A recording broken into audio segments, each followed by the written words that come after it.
24 કલાક પછી વરસાદનું જોર થોડું ઘટવાની શક્યતા રહેશે। કેટલાક ભાગોમાં ભારેથી અતિભારે વરસાદ થવાની શક્યતા રહેશે।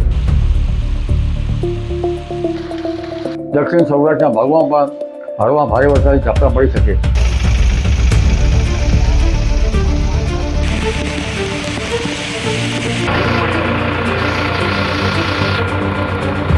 ગુજરાતના ઘણા ભાગો વરસાદથી તરબોળ થયા છે। હજુ પણ અમદાવાદ, ગાંધીનગરના ભાગોમાં હળવા ભારે વરસાદી ઝાપટા હજુ આગામી 48 કલાક સુધીમાં પડી શકે। જોકે 24 કલાક પછી વરસાદનું જોર થોડું ઘટવાની શક્યતા રહેશે। આ ઉપરાંત ઉત્તર ગુજરાતના ભાગોમાં ભારેથી અતિભારે વરસાદ થવાની શક્યતા રહેશે। અગાઉના થઈ ગયેલો વરસાદ અને હાલમાં થનાર વરસાદ અંગે જોવા જઈએ તો લગભગ 10 ઇંચથી લઈને 20 ઇંચ સુધીનો વરસાદ કાપી શકે। પાછલા વર્ષના રેકોર્ડ તૂટી શકે। આ ઉપરાંત મહેસાણાના ભાગો, સાબરકાંઠાના ભાગો, અરવલ્લીના ભાગોમાં પણ કેટલાક ભાગોમાં ભારેથી અતિભારે વરસાદ થવાની શક્યતા રહેશે। જેના કારણે કેટલાક તળાવો ભરવાની શક્યતા રહેશે।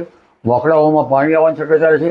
ખેડૂત ભાઈઓએ નીચાણવાળા ભાગોમાં જળ ભરાવ થવાની શક્યતા રહેશે અને ખેતરમાં જળ ભરાવ થાય તો પાણીના નિકાલની વ્યવસ્થા કરવી યોગ્ય રહે।